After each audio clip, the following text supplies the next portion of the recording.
आज जो हमारा टॉपिक है वो है असेंबली ऑफ राइबोसोमल सब यूनिट। ठीक है ना, असेंबली ऑफ राइबोसोमल सब यूनिट। अब राइबोसोम जो है वो कल हमने थोड़ा बहुत पढ़ा था कि राइबोसोम क्या चीज़ है। राइबोसोम में हमने कल पढ़े थे कि दो सब यूनिट होते हैं। Each ribosome is made up of two subunit. ठीक है ना, हर राइबोसोम में कितने सब यूनिट होते हैं? दो। अब ये दो सब यूनिट नॉर्मल कंडीशन में ये क्या होते हैं? फ्री होते हैं। नॉर्मल कंडीशन में ये क्या होते हैं? फ्री होते हैं। अब ये कब मिलते हैं हम ये भी पढ़ेंगे, लेकिन फर्स्ट ये याद रखें कि ये किस तरह मिलते हैं। तो हम पढ़ेंगे आज असेंबली ऑफ राइबोसोमल सब यूनिट। ठीक है, तो ये जो असेंबली है यहाँ पे इसको हम सिंपली किस तरह डिफाइन कर सकते हैं कि the process in which the ribosomal सब unit fuse with one another. वो प्रोसेस जिसमें राइबोसोमल सब यूनिट आपस में फ्यूज हो जाते हैं, उस प्रोसेस को हम क्या कहते हैं? असेंबली ऑफ राइबोसोमल सब यूनिट या सिंपली असेंबली। समझ गए ना? अब किस तरह होता है? फॉर एग्जांपल ये दो सब यूनिट है राइबोसोम के। ये एक है स्मॉलर सब यूनिट और दूसरा है लार्जर सब यूनिट।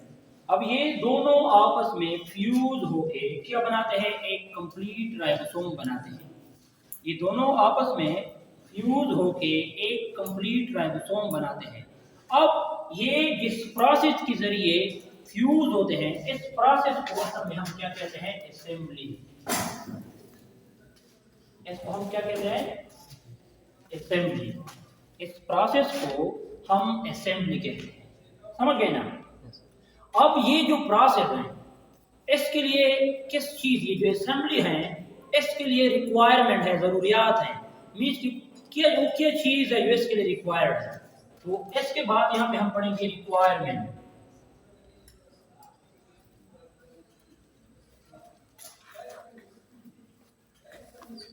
ठीक है ना? अब असेंबली ऑफ राइबोसोमल सब यूनिट के लिए किस चीज की जरूरत होती है? मैग्नीशियम आयन की जरूरत होती है। Assembly required, they require magnesium ion। इस असेंबली के लिए किस चीज की जरूरत होती है? मैग्नीशियम आयन की। अब ये असेंबली के लिए जो मैग्नीशियम आयन है वो कितनी कंसंट्रेशन में जरूरी है, कितने अमाउंट में जरूरी है? जो अमाउंट है वो कितना होगा?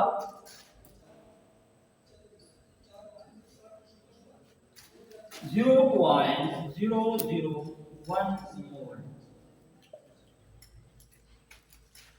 0.001 मोलर ऑफ मैग्नीशियम। मीन्स के ये जो सब यूनिट है ये आपस में असेंबल्ड हो जाते हैं। असेंबल्ड मीन्स ये आपस में फ्यूज होते हैं। कब? जब प्रोटीन सिंथेसिस होता है। वो हम पढ़ेंगे कि कब होता है? जब प्रोटीन सिंथेसिस होता है। अब ये जो असेंबली होती है इसके लिए किस चीज की जरूरत होती है? मैग्नीशियम आयन की। कितने मिकदार में मैग्नीशियम आयन इसके लिए जरूरी है? 0.001 मोलर ऑफ मैग्नीशियम आयन। तो इसके लिए 0.001 मोलर ऑफ मैग्नीशियम आयन जरूरी है। किस चीज के लिए? असेंबली के लिए। समझ गए ना? अब ये असेंबली कब होती है? जो अक्रेंस है इसका या ड्यूरेशन जो है इसका,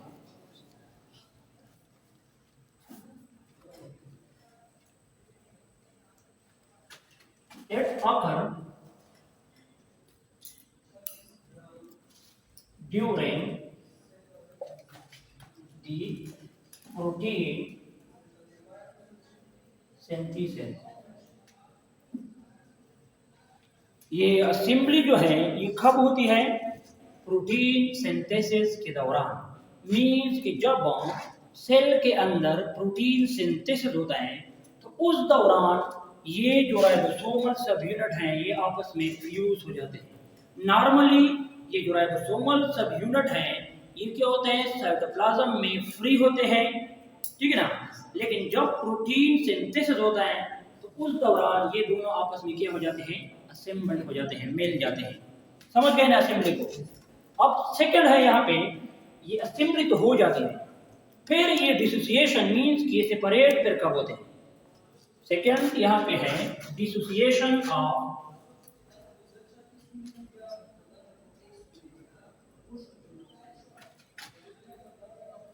राइबोसोमल सब यूनिट। डिसोसिएशन ऑफ राइबोसोमल सब यूनिट, ये असेंबली के ऑपोजिट है।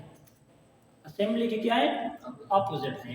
मींस के डिसोसिएशन जो है ये वो प्रोसेस है, ये वो प्रोसेस है जिसमें राइबोसोमल सब यूनिट आपस में सेपरेट हो जाते हैं। सो द प्रोसेस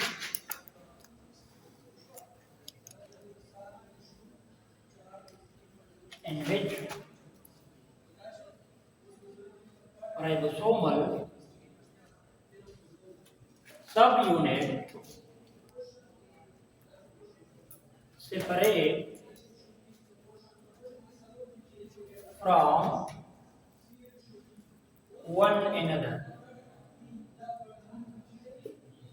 वो प्रोसेस जिसमें राइबोसोमल सब यूनिट आपस में एक दूसरे से सेपरेट हो जाते हैं, उस प्रोसेस को हम क्या कहते हैं? डिसोसिएशन ऑफ राइबोसोमल सब यूनिट। ठीक है ना। अब एसोसिएशन के लिए या असेंबली के लिए कितनी मिकदार में मैग्नीशियम आयन जरूरी है? 0.001 मोल। अब डिसोसिएशन कब होगा? जब ये जो मैग्नीशियम आयन है ये 0.001 मोल से कम हो जाए। ठीक है ना। डिसोसिएशन कब होगा? When the magnesium ion become less than 0.001 मोल। जब ये जो मैग्नीशियम आयन है इसकी अमाउंट, इसकी कंसंट्रेशन 0.001 मोल से कम हो जाए तो ये दोनों सब यूनिट आपस में क्या हो जाएंगे? फ्री हो जाएंगे, सेपरेट हो जाएंगे। समझ गए ना। अब यहाँ पे एक और चीज है, अगर ये जो कंसंट्रेशन है ये 0.001 मोल से ज्यादा हो जाए तो फिर क्या होगा? ठीक है, नहीं वो तो इसके बराबर होगा। अगर ये 0.001 से क्या हो जाए? इंक्रीज हो जाए, मोर हो जाए, तो फिर क्या होगा? Dimer formation. थर्ड लेके dimer.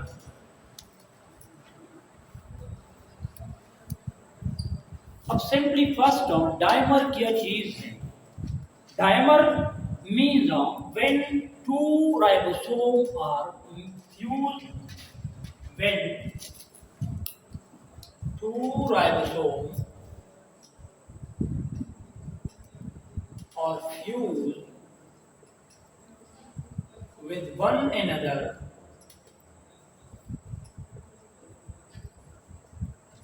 then it will make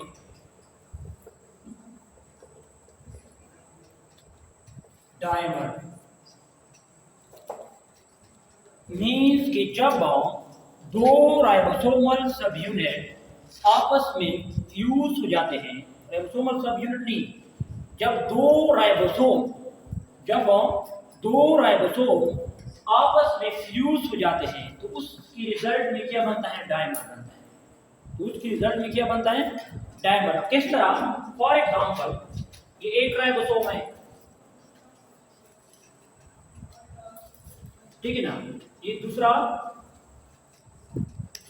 ribosome है। जब ये दोनों फ्यूज हो जाए, मीन इस तरह हो जाए,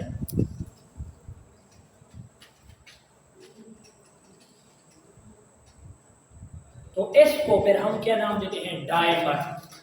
जब ये दो राइबोसोम आपस में फ्यूज हो जाए तो इसकी रिजल्ट में क्या बनता है? डायमर। क्या बनता है? डायमर। लेकिन ये डायमर कब बनते हैं?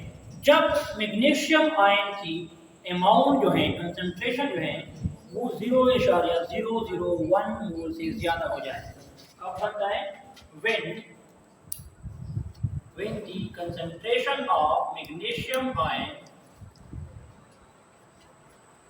increase from 0.001 मोल। जब मैग्नीशियम आयन जो है वो 0.001 मोल से ज्यादा हो जाए तो क्या होगा, डायमर बनेगा। तो क्या होगा, डायमर बनेगा। समझ गए ना, कोई शुरू। अब इसके बाद जो है, अब आगे है टाइप ऑफ राइबोसोम।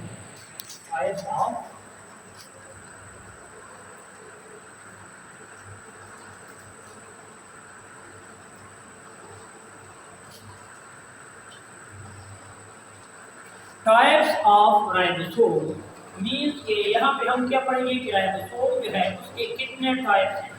तो ये याद रखना है, on the basis of sedimentation, on the basis of sedimentation ribosome have two main types. On the basis of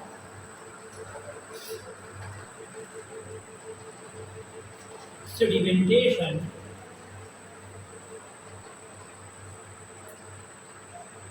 they have two types। Sedimentation के बुनियाद पर राइबोसोम के दो टाइप्स हैं, ठीक है ना, मेन दो टाइप्स हैं। अब सेडिमेंटेशन में ऑर्गेनेलिस को आपस में एक दूसरे से सेपरेट करते हैं। सेल फ्रैक्शनेशन, सेडिमेंटेशन ये वहाँ पे है। तो सेडिमेंटेशन वो टेक्निक जिसके जरिए हम ऑर्गेनेलिस वगैरह को क्या करते हैं, सेपरेट करते हैं। अब सेडिमेंटेशन की बुनियाद पर इसके दो टाइप्स हैं। कितने टाइप्स हैं, दो। एक है एटीएस राइबोसोम और दूसरा है 70S राइबोसोम। एक है 80S राइबोसोम और दूसरा है 70S राइबोसोम। अब फर्स्ट यहाँ पे हम 80S पढ़ेंगे, ठीक है ना, फिर बाद में 70S राइबोसोम पढ़ेंगे। फर्स्ट जो है वो है 80S ribosome.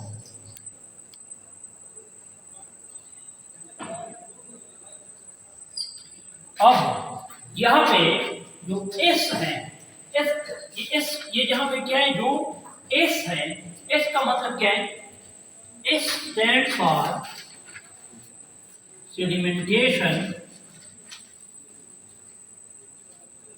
coefficient or Swedberg unit।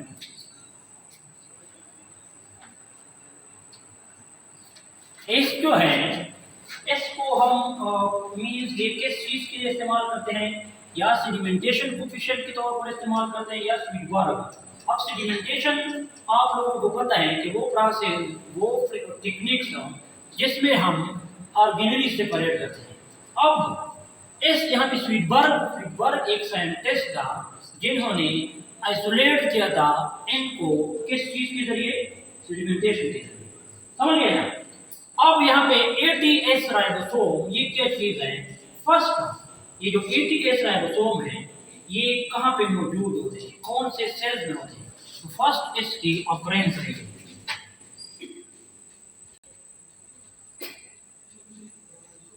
First क्या लिखी इसकी ऑकरेंस, कि कौन से सेल में पाए जाते हैं, ठीक है ना। अब ये जो 80S राइबोसोम है, ये जो 80S राइबोसोम है ये यूकैरियोटिक साइटोप्लाज्म में पाया जाता है।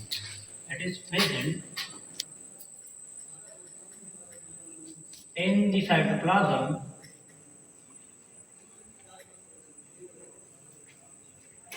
of eukaryotic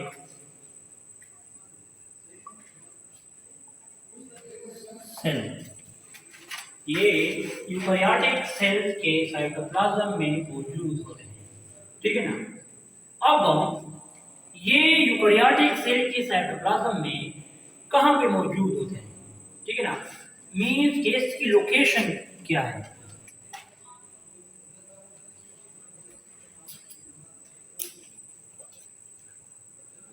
लोकेशन, तो ये याद रखना है, ये फर्स्ट भी हमने पढ़ा था कि जो एटीएस राइबोसोम होते हैं ये दो फॉर्म में पाए जाते हैं, या तो ये फ्री फॉर्म में होंगे या बाउंड फॉर्म में होंगे। ये फ्री फॉर्म में होंगे या बाउंड फॉर्म में होंगे। तो ये जो यूकेरियोटिक राइबोसोम्स हैं, जो एटीएस राइबोसोम्स हैं, ये क्या होंगे, एट्स में freely scattered in the cytoplasm, या तो ये साइटोप्लाज्म में फ्रीली स्कैटर्ड होंगे, और इट में bound with the membrane of endoplasmic reticulum or nucleus। तो ये क्या होंगे, एट्स में freely scattered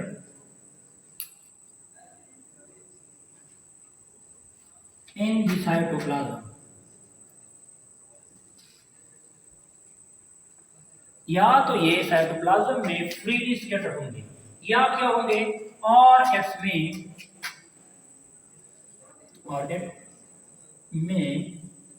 attach with the membrane of endoplasmic reticulum and nucleus।